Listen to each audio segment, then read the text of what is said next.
통행료를 내기만 했지 내가 낸 통행료가 어디에 쓰이는지는 잘 모르는 분들이 많으실 겁니다. 물론 이론적으로는 모두가 알고 있죠. 도로 유지 보수 비용으로 쓰이거나 이 유지 보수에 필요한 인건비, 차량 유지비 이런 것들이 쓰인다는 건데요. 만약 내가 낸 통행료가 이런 이론적인 것들에 쓰이지 않고 도로공사 직원 개인을 위해 그것도 부적절한 방법으로 쓰였다면 어떨 것 같으세요? 그냥 단적인 사례로 한 무전기의 통신비만 100만 원이 넘게 나왔다고 합니다. 이게 최근에 문제가 되면서 한국도로공사 내부적으로 감사까지 들어갔다고 합니다. 중요한 건 이런 게 이번에만 문제가 된 게 아니기 때문에 공론화가 꼭 필요한 부분이라고 보는 거죠. 우리가 당연하게 내고 있는 통행료가 진작에 무료화됐어야 한다는 거 알고 계셨나요? 약간 열받을 만한 주제이기도 해서 쉽고 빠르게 정리해드리겠습니다. 보장진단, 결함, 내 차 운행기록까지 모든 걸 한 번에 정리하고 싶을 때 인포카.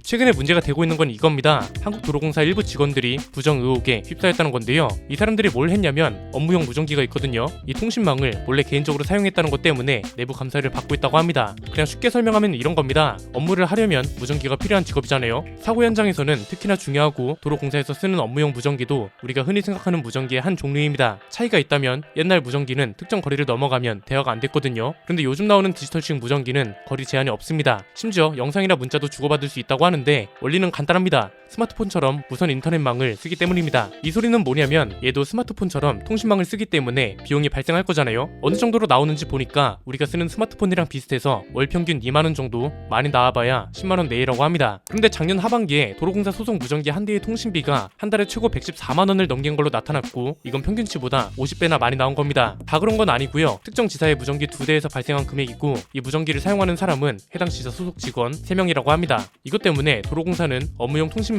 개인적으로 사용했다고 보고 자체 감사에 들어간 상황입니다. 문제는 이거 하나에서 끝나는 게 아니란 거죠. 지금 도로공사 직원들도 참다 못해 폭발을 했는데 일단 이번 문제는 소수의 직원들 때문에 다수의 직원들이 손가락질을 받고 있기 때문에 본사 내에서도 전수조사를 해야 한다는 게 직원들 주장입니다. 한국도로공사는 해당 기종의 인터넷망을 전부 막아놓은 상태라서 추가 부정 사용은 없을 거라고 해명했고 의혹에 가담한 직원들은 이미 작년에 허위 건설기계 면허로 도로공사로부터 부정적으로 수당을 챙기는 사람들인 걸로 밝혀졌습니다. 문제는 이번 사례를 계기로 한국도로공사의 전반적인 문제점이 떠오르기 시작했다는 겁니다. 저도 이게 좀 궁금해서 자료를 여러 가지 찾아봤는데 운전자 입장에서 억울할 만한 것도 있더라고요. 순서대로 전개해보면 이렇습니다. 일단 첫 번째는 한국도로공사가 뭐하는 곳인지부터 알아야겠죠. 구조가 굉장히 중요합니다. 한국도로공사는 이름에서도 알 수 있듯이 공기업이고요. 고속도로를 건설하고 운영하고 유지 보수하는 업무를 담당하는 준시장형 공기업입니다. 정부 기관 중에서는 국토교통부 산하에 있는 공기업이고 줄여서 도로공사 또는 도공이라 부르기도 합니다. 도로공사 매출은 어디서 나오냐면 도로공사에서 직접 공개한 자료에 따르면 이렇습니다. 건설 사업에서 나오는 게 49.7% 정도고 우리가 내는 통행료 수입이 39.6%, 나머지 10.7%는 기타 다른 사업에서 나온다고 합니다. 여기서 재밌는 걸 하나 발견할 수 있습니다. 이것도 도로공사에서 공개한 자료인데요. 건설 사업이 매출액에 반영된다고 했잖아요. 그런데 수익에서 비용을 빼면 도로공사가 가져가는 이익은 제로라는 겁니다.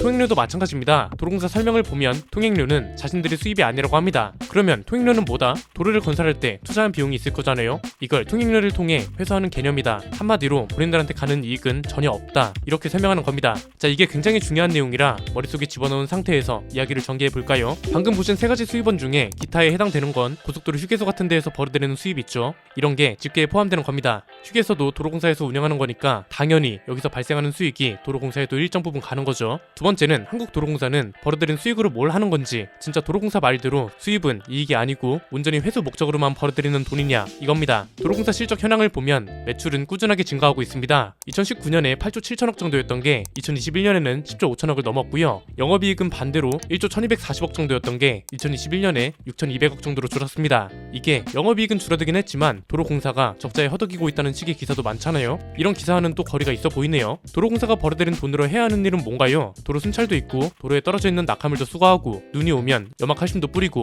포트홀이 있으면 빠르게 찾아서 보수해주고 한마디로 도로 전반적인 유지 보수가 대표적이죠. 그런데 운전자 입장에서 이게 얼마나 잘 되고 있는 것 같으세요? 약간 케바케인데 도로 제설은 우리나라 고속도로가 선진국들 중에서도 탑이라고 생각하거든요. 그런데 낙하물 사고나 포트홀 유지 보수 같은 것들은 어디는 잘 되고 어디는 안 되고 굉장히 들쑥날쑥합니다. 그 중에서도 판스프링 사고 같은 건 끊임없이 발생하고 있고 그래서 아까 소개해드렸던 사례 같은 게 문제라는 겁니다. 통행료를 비롯한 도로공사가 벌어들인 모든 수입이 도로 유지 보수나 인건비 같은 곳에만 쓰여야 하는데 엉뚱한 곳에 쓰이고 있다는 거잖아요. 이게 굉장히 유기적으로 얽혀있다는 게 더 큰 문제입니다. 도로공사의 매출과 실적, 이런 것들은 도로 유지 보수의 품질, 휴게소 음식값 이런 것들하고 죄다 연결되어 있습니다. 여기서 중요한 건 도로공사의 경영 실적 같은 게 우수해야 이런 서비스 품질이 안정적으로 성장한다는 거죠. 도로공사 경영 실적 평가 자료를 보니까 최고 등급인 A를 받았다고 합니다. 그런데 어떻게 A를 받을 수 있었는지 의문투성이라는 게 포인트입니다. 영업 실적을 보면 경영 실적 자체가 전체적으로 악화됐습니다. 연결 기준 매출은 9조 5천억을 넘겼다고 하거든요. 그런데 법인세 차감 전 순손실이 2278억 원에 달한다고 합니다. 2019년에 흑자였다가 2020년에 적자로 전환했고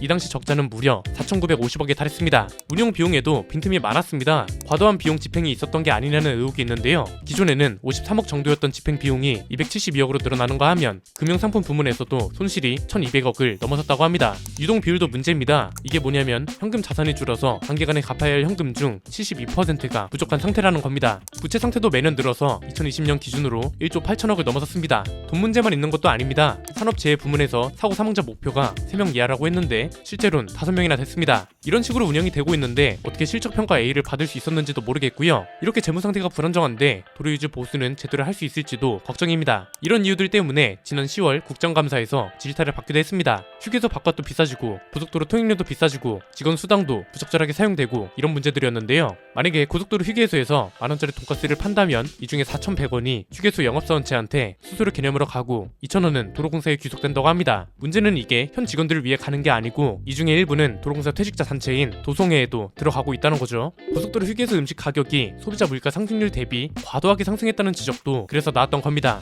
아메리카노 평균 가격이 4,412원인데 이건 전년 동기 대비 12.9%나 오른 거고 호두과자는 11.8%, 라면은 10.8%, 돈가스는 7.5%, 우동은 6.7%나 올랐습니다. 음식 가격이 올랐다고 해서 휴게소에서 영업을 하는 사장님들의 매출이 올랐냐? 이것도 아니란 겁니다. 도로공사 매출은 2019년부터 2021년까지 꾸준히 올랐습니다. 그런데 같은 기간 동안 고속도로 휴게소 매출은 31.4%나 급감했습니다. 이게 그러니까 우리가 관심을 안 가져서 그렇지 우리가 내는 통행료로 운영되는 도로공사의 실태가 이 정도로 나쁘다는 겁니다. 세 번째는 이게 운전자들한테 어떤 영향을 끼치냐는 건데 배 아프고 억울할 만한 부분들이 꽤 많습니다. 일단 방금 전에 봤던 휴게소 음식값이 과도하게 많이 오르고 도로 유지 보수 같은 데에 쓰여야 할 돈이 제대로 쓰이지 않으니까 사고로 이어지고 이런 것들은 기본이고요. 원래 무료화되어야 하는 도로가 여전히 무료화가 안 되고 있다는 문제도 있습니다. 이게 약간 생소한 말일 겁니다. 왜냐면 이런 정보를 다루는 곳이 몇 없거든요. 이게 무슨 말이냐면 지금은 우리가 고속도로를 이용하면 통행료를 내는 건 당연한 거라고 생각하잖아요. 그런데 사실 통행료는 일정 기간이 지나면 회수를 중단하는 게 맞습니다. 극단적으로 말하면 완전 무료화가 되어야 하고요.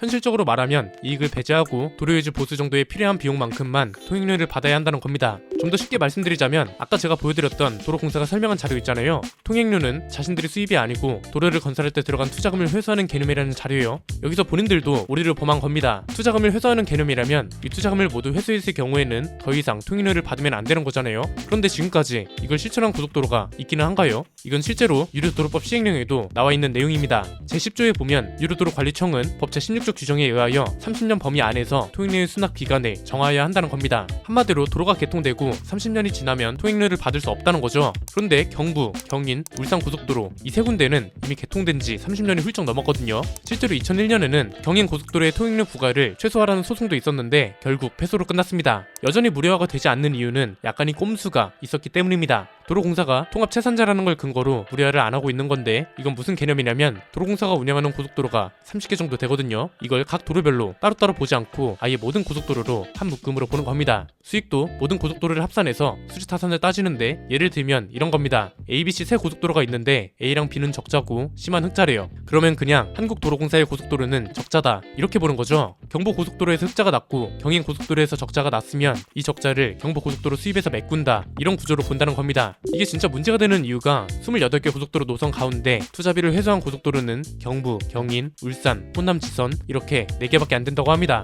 얘네는 실제로 투자비 회수액이 건설 투자비를 넘긴 지 오래입니다. 그런데 나머지 노선들은 투자비를 아직 회수하지 못하거나 아예 적자를 기록하고 있을 정도라서 이미 무료화가 되거나 저렴해져야 했던 경부나 경인 고속도로 같은 곳들의 통행료가 여전히 비싼 겁니다. 그래서 도로공사 도로공사는 특히 재무 관리가 중요하다는 거죠. 도로 유지 보수, 사고 감소 이런 것뿐만 아니라 모든 고속도로의 통행료하고도 연관이 되어 있다는 거잖아요. 통행료가 한두 푼 하는 것도 아니고 연간 규모만 3조 원이 넘습니다. 이런 걸 휴게소 업체 상생, 도로 유지 보수, 통행료 감소 이런 거에 써야 한다고요. 이런 데에 쓰기도 바쁜데 일부 직원들이 통신비로 빼돌리고 부적절하게 집행한 금액만 113억 원에 달한다고 하고, 이런 거에 가담해서 신분 징계를 받은 직원만 200명이 넘고, 도로공사는 통행료가 이런 데에 쓰이는 걸 보고만 있을 건가요? 국토부 산하라면서요. 국토부는 대체 뭐 하고 있냐 이겁니다. 고속도로가 완전 무료화 되는 건 원하지 않습니다. 일정 수준 이상 유지 보수는 되어야 하니까요. 그런데 내가 낸 통행료가 올바른 곳에 쓰여야 한다는 건 변하지 않습니다. 우리가 통행료를 내는 이유는 그만큼 도로 관리를 잘 해달라 이거거든요. 판스프링 사고만 봐도 매년 늘어나고 있습니다. 단속 체계도 늘리고 도로 순찰도 늘리고 유지 보수 품질도 더 높여달라 이겁니다. 이런 것만 제대로 돼도